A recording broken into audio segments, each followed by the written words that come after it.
Ramakrishna sir. Ramakrishna Hari, जय शिवराय. बोला दादा. Sir, हा पाऊस कोणकोणत्या भागामध्ये व्याप्त होईल, व्याप्ती त्याची कुठे कुठे असेल त्याविषयी सविस्तर सांगा. महाराष्ट्रामध्ये आणखीन 4 दिवस म्हणजे 7, 8, 9, 10 ते 11 तर काही ठिकाणी 12 तारखेपर्यंत मान्सून पूर्व पावसाची मेघगर्जनेसह हजेरी लागणार आहे. 7 तारखेपर्यंत अनेक ठिकाणी हजेरी लावेल असा आपलाच अंदाज होता, पण एक दिवस लेट म्हणजे 8 तारखेपर्यंत 8-9ला ह्या 2 दिवसामध्ये काही जिल्ह्यांच्या व्याप्तीमध्ये 40 ते 50% एवढी भर वाढते आहे. तर त्या जिल्ह्यांची यादी आपण समोर मांडूयात. सर, पावसाची व्याप्ती आपल्या महाराष्ट्रामध्ये कोणकोणत्या भागामध्ये वाढत जाईल आणि तो कसा पसरेल याविषयी जरा सविस्तर माहिती द्या. ठीक आहे, आता विषय राहिला 8 आणि 9 तारखेला जी व्याप्ती वाढणार आहे ते व्याप्ती असणारा जिल्हा कोल्हापूर, सांगली, सोलापूर, साताऱ्यापर्यंत मजल चांगले आहे. अहिल्यानगरचाही समावेश या सोमवारच्या आणि मंगळवारच्या 8 आणि 9 तारखेचा स्पष्टपणे मॉडेलनुसार व्यक्त होतोय. यामध्ये बीड जिल्हा, अहिल्यानगर, पंढरपूर परिसर, तुळजापूर परिसर सुद्धा आहे. सांगली, सातारा, धाराशिवचे सुद्धा जवळपास सर्व तालुक्यामध्ये अनेक ठिकाणी हा मेघगर्जनेचा पाऊस असेल. मित्रांनो, हा अवकाळी आहे, पण 100%ची व्याप्ती नाहीये. 45 ते 50% एवढी व्याप्ती याच्यामध्ये दिसते आहे. आतापर्यंतच्या व्याप्तीच्या तुलनेमध्ये ही दुप्पट वाढ असणार आहे. त्यामध्ये लातूरचाही समावेश आहे, परभणी, बीड जिल्ह्याचा सुद्धा आहे, माजलगाव, वडवणी, गेवराई पट्टे सुद्धा आहेत, घनसावंगी, आंबड, परतूर तालुक्याचाही समावेश आहे, मंठ्याचा सुद्धा अनेक भागांचा याच्यामध्ये समावेश आहे, जिंतूर पट्टे सुद्धा आहे. इकडे हिंगोली पर्यंत याची मजल या 2 दिवसानंतरच्या येणाऱ्या पावसाची असणार आहे. नांदेड पट्ट्यातही ठिकठिकाणी हा पाऊस आगमन करणार आहे. लातूरचा सुद्धा निलंगा, अहमदपूर, उदगीर, सावंतवाडी, केज, अंबाजोगाईचा सुद्धा समावेश या वातावरणामध्ये असणार आहे. सर, मान्सूनची व्याप्ती कशा स्वरूपाची आहे, कोणकोणत्या भागामध्ये मान्सून लवकर ॲक्टिव्ह होईल याच्याविषयी जरा सविस्तर बातमी द्या. मित्रांनो, याच दरम्यान दक्षिण महाराष्ट्रातले आणखीन कोणते भाग जाऊ शकते हे देखील पाहूयात. त्याच्यामध्ये दक्षिण महाराष्ट्रामध्ये आणि पश्चिम महाराष्ट्राच्या काही भागामध्ये बीडचा दक्षिण आणि पश्चिम भाग सुद्धा असणार आहे, ज्यामध्ये शिरूर हे देखील भाग आहेत. त्यानंतर लिंबा गणेश परिसर, त्याचबरोबर आणखीन माजल, सुंबा पट्टी ह्या वातावरणात असणार आहे. या वातावरणामध्ये पडणाऱ्या अनेक भागांमधला जो काही पाऊस असणार आहे त्यामध्ये चांदणभरीपेक्षाही मोठी मजल राहू शकते असा ह्या 3 दिवसाचा कालावधी आहे. एकंदरीत हा अंदाज 7 तारखेपर्यंतचा होता, पण वातावरणाचे आणि मान्सूनची जी काही गडबड पाहता, वाऱ्याच्या जे काही स्पीड पाहता, ह्यामुळे एक दिवस उशिरा येतोय. 7 ऐवजी 7 पासून पुढे म्हणजे 8-9ला ही व्याप्ती लातूर जिल्ह्यामध्ये, मराठवाड्यामध्ये पाहायला मिळते.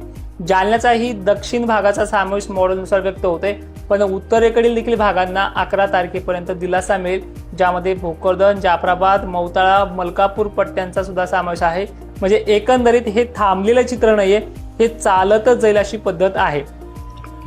सर, पेरणीसाठी अनुकूल वातावरण किंवा पेरणी कधी करावी याविषयी जरा सविस्तर बातमी सांगा. आता अनेक जणांच्या धुरळ पेरणीबाबत बरेचसे फोन आलेत, मेसेज आलेत व्हॉट्सअप संदर्भात. धुरळ पेरणीचा आपण गेल्या वर्षी सल्ला दिला होता, तो पूर्णपणे यशस्वी झाला, पण त्यात एक व्यक्ती असा भेटलाय की त्याचं जवळपास 5 बॅगचं नुकसान झालंय. कारणही तसंच आहे, कारण की सांगितलेल्या वेळेच्या नंतर त्यांनी पेरणी केली आणि ती नुकसान भरपाईची मागणी केली. त्यामुळे तशी जिम्मेदारी घेणं सोडून दिले. त्यामुळे पेरणी करा, अन्यथा तसंच शेत ठेवा. त्यामध्ये आपली प्रयोगशाळा धुरळ पेरणीचा सल्ला ह्या वर्षी कुणालाच देणार नाही. त्यानंतर महत्त्वाचं म्हणजे की ह्या वर्षी धुरळ पेरणी कराल तर काही ठिकाणी अतिवृष्टीसारखा सुद्धा पाऊस महाराष्ट्रामध्ये मोजक्या ठिकाणी होणं बरोबर. त्यामुळे बी दबण्याचे चान्सेस आहेत, कारण की टेम्परेचरमुळे ही पद्धत आहे. तर काही ठिकाणी म्हणण्यापेक्षा अनेक ठिकाणी फक्त पेंडवणी पडते, त्यामुळे बी खराब होण्याचे चान्सेस देखील राहतात. त्यामुळे मान्सून येईपर्यंत तो सल्ला आपण स्पष्ट व्यक्त करत नाही. सर, विदर्भ आणि खानदेश ह्या भागामध्ये पाऊस कसा होईल त्याची जरा सविस्तर माहिती द्या.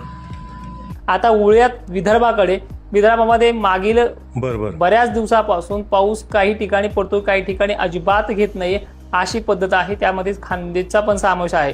पण आज जळगाव जिल्ह्यामध्ये काही ठिकाणी पावसाला सुरुवात देखील झालेली होती आणि याच वातावरणामध्ये गरमीच्या लेवलमध्ये हे वातावरण विरघळून सुद्धा गेलं होतं.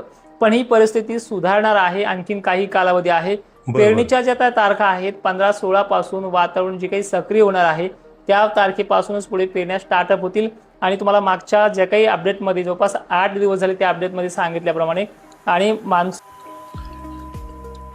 सर, महाराष्ट्रातील शेतकऱ्यांनी पेरणी कधी करावी तुमच्या मते सांगा. मान्सूनचा जो काही रिसर्च रिपोर्ट होता 5 मार्चचा, त्या रिपोर्टमध्ये सांगितल्याप्रमाणे बरोबर 15-16 पासून स्टार्टअप होऊन ह्या 15-16 सगळ्या महाराष्ट्राच्या पेरण्या होतील असं काही नाही. त्यामध्ये स्पष्ट सांगितले की 15 आणि 16 दरम्यान हे जे काही पेरण्या स्टार्टअप होतील त्यानंतर त्या 22-23 पर्यंतही पोहोचतील. त्यामुळे हळूहळू ह्या 4-5 दिवसामध्ये 15-16 पासून झालेल्या तारखानुसार तिथून पुढे 22-23 पर्यंत तुमच्या पेरण्या सुरुवात होईल आणि ठिकाणी आटोपतील सुद्धा. अशी पद्धत यंदाच्या पावसाळ्याची आहे. आणि मान्सून बाबत अजूनही महत्त्वाचं सांगायचं झालं की मान्सून मुंबईत येत्या 36 तासाचेही आतमध्ये 30 तासामध्येच पोहोचतो आहे. तिथे पुरत तो जवळपास 5-7 दिवस मुक्काम जरी घेतला तर 15ही तारीख निवडू येऊ शकते. त्यामुळे सर्वांना ते सुद्धा अगोदर सांगितलेलं आहे. सर, उन्हाचा जो तडाखा होता तो तडाखा कधी कमी होणार याच्यावर जरा सविस्तर बातमी द्या.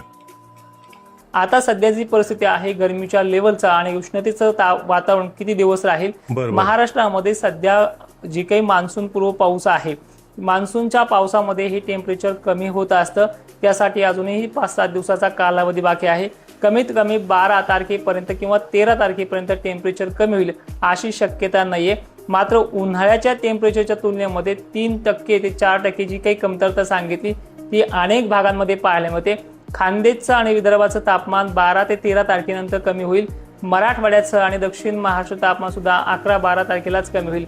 त्यानंतर तापमान अगदी नॉर्मल मान्सून काळामध्ये म्हणजे 15 ते 16 तारखेला सुरू होईल, कमी होईल.